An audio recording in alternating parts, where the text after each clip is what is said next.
recovery. I can report at this time that all the bodies from the Walmart have been removed to the medical examiner's office. We have completed that phase of the investigation. The crime scene is reduced to only the Walmart and the Walmart parking lot. I want to reiterate from yesterday that absolutely no incidents occurred at Cielo Vista Mall. We had early reports of an active shooter at Cielo Vista Mall. I can confirm today that the incident is contained only to Walmart and the Walmart parking lot.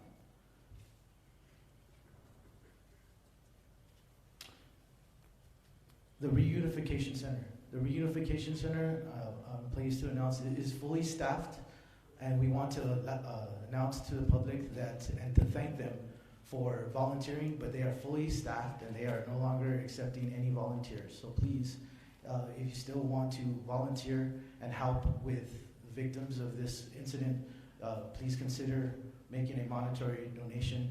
You can find that information on the City of El Paso's website in order to make a monetary donation at the City of El Paso, texas.gov. Blood donations, the United Blood Service is overwhelmed. We are asking the public that if they are to consider continue donating blood, that they make an appointment. El Paso and the community will require blood services continuously, so we ask that they continue to donate but make appointments in order to not overwhelm those facilities.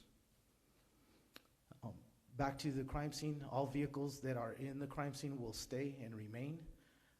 Our investigation will be continuing in that area, and we are unable to release any vehicles in that area until the investigation is complete. The mayor has made a declaration of emergency for the City of El Paso.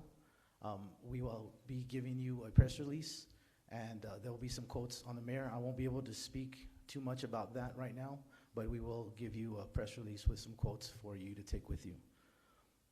One last thing, there's a vigil scheduled today at Ponder Park. We're asking the public to remain. We understand that it is important to memorialize the victims of this tragedy, but we are asking the public to not come to the crime scene. It's still an active crime scene. Our resources are thin, and we ask that that vigil be contained to Ponder Park. At this time, I'm going to turn it over to the FBI, Ms. Janet Harper.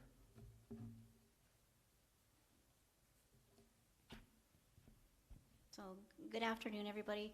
Again, my name is Jeanette Harper. I'm the Public Affairs Officer for the El Paso Division here. As we said, we're more than a day into this investigation, and we still have a long way to go, but we like to give you updates on what we're working on. The FBI Critical Incident Response Group has deployed some additional resources to help add to our local personnel here in the El Paso office as we assist the police department in collecting evidence at the incident site.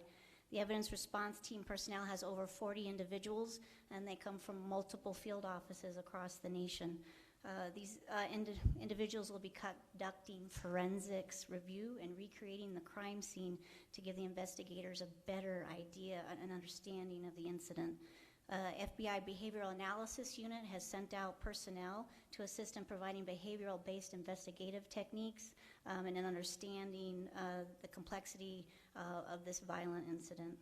The Crime Services Unit from headquarters has deployed over 18 victim specialists to El Paso to assist the victims, the victim families, as well as witnesses. These 18 individuals have been assigned to the Family Assistance Center over at the MacArthur Elementary School. And what we're trying to do is have those victim specialists assigned to every family so they can get them through this crisis time.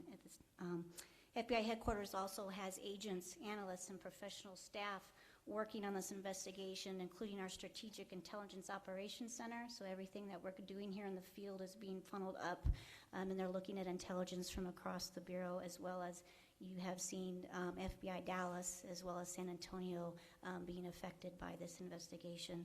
We have members of the Hate Crimes Domestic Terrorism Fusion Cell working on this investigation as well. We did mention that we had 3 search warrants that were served in the Dallas area this morning. Agents collected several pieces of evidence from each location, and the forensics processing and review of that have begun. I can't give any further details on those search warrants and what we took from those scenes, as those affidavits are still sealed at this time. As Special Agent in Charge Bowie advised this morning, the Hate Crime and Domestic Terrorism Fusion Cell has assigned personnel in this investigation. The cell is comprised of subject matter experts from both the Criminal Investigative Division of the Bureau as well as the Counterterrorism Division. So this will ensure that the investigation evaluates all possible investigative tools, as well as looking at all available federal and state charges that we can put onto this incident scene, and as well as determine the motivation behind this.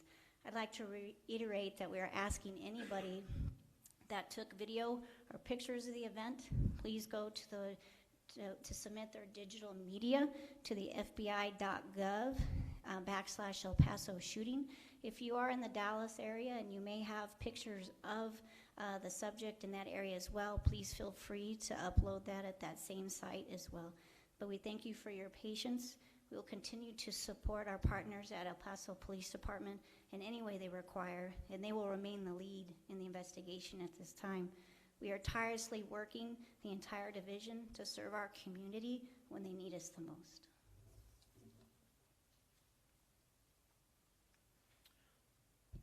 Okay, that's all we have for you today. I'll take a few questions if you have them. No, when are you planning to release the identifications of the victims? We are working on the identification. We're working on notification of next of kin. We're going to release the names of the deceased once we have completed that task. It's an ongoing process. It's lengthy at times, and I don't have an estimate of when we're going to do it, but we will probably release those names as a whole. Can you give us an age range? I can't give you an age range. I don't have it right now. When that's complete, we will put it out with the notification. Were there children killed? Yes, ma'am.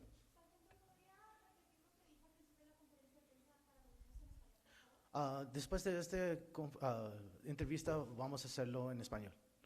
Yes. First of all, really ask you also, were there any children among those killed? Can you tell us that first of all? You know, I'm not prepared to give you the ages. I don't want to speculate, and I'd really rather have a concrete, solid list. Oh, so my question was going to be, though, when was the first body removed today, and when was the last body removed today from the Walmart? You know, that process was ongoing all through the night, so I don't have the time when the first body or when the last body was removed. I know that it went on, the investigation with the medical examiners went on through the night and finished up early this afternoon. And Sergeant, can you help us understand the scene itself, and in terms of the victims? Were most of them in the parking lot, and how far into the store did the shooter or did the suspect get? I understand there were some victims in the parking lot. The majority were inside the facility. I don't know as far as how vast inside. That's still to be worked on, but I do know the majority of victims are inside of the store. Has the suspect been charged yet, and how will the court proceedings play out? Yes, the suspect has been charged for capital murder. His bond, he has been set with no bond, and now we'll continue the investigation and move on to the prosecution phase. And can you give us some more details on how the suspect was first spotted? Was he in a vehicle? Was he on foot? And how was he taken into custody? He was taken into custody. He was on foot.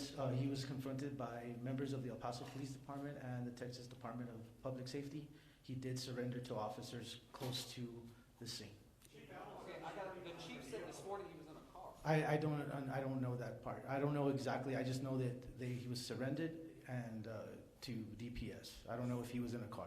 Do you know if he had a weapon when he left it in the store? Do you know? I don't know where the weapon was in relationship to him when he was arrested. So, sir, I just want to make sure I'm understanding you correctly. The chief said this morning he was in a car.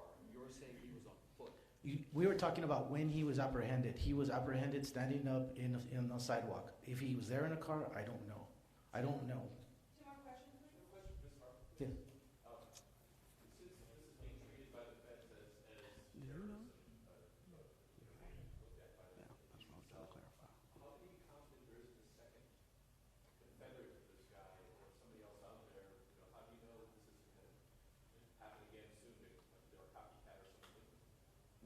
So for the first part, you're asking if there was accomplices with him? So at this time, we have confidence that there are no more. But what we're doing is we're looking at extensively through interviews, people that he has known, acquaintances. We're conducting interviews in the Dallas area, San Antonio, and he does not have any contacts here in El Paso. So the majority of those interviews are being conducted in the Dallas area. So through those interviews, we're putting the investigation together to be able to determine if he was part of a group or working with other individuals that were planning any future attacks. At this point, we don't have any credible intelligence saying that there's anything going on in the future.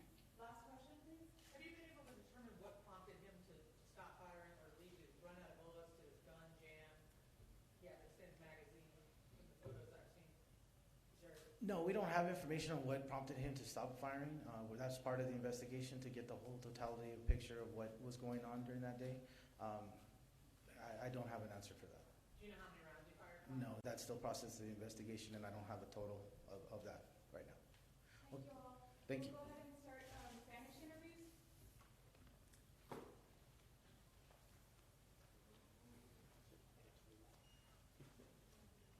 Yeah, we'll probably do it on the side. Thank you.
Don't do that, Toya.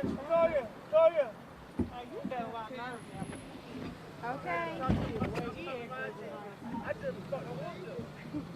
Just fucking want to. Always Fucking want to. There you going live. I just fucking want to.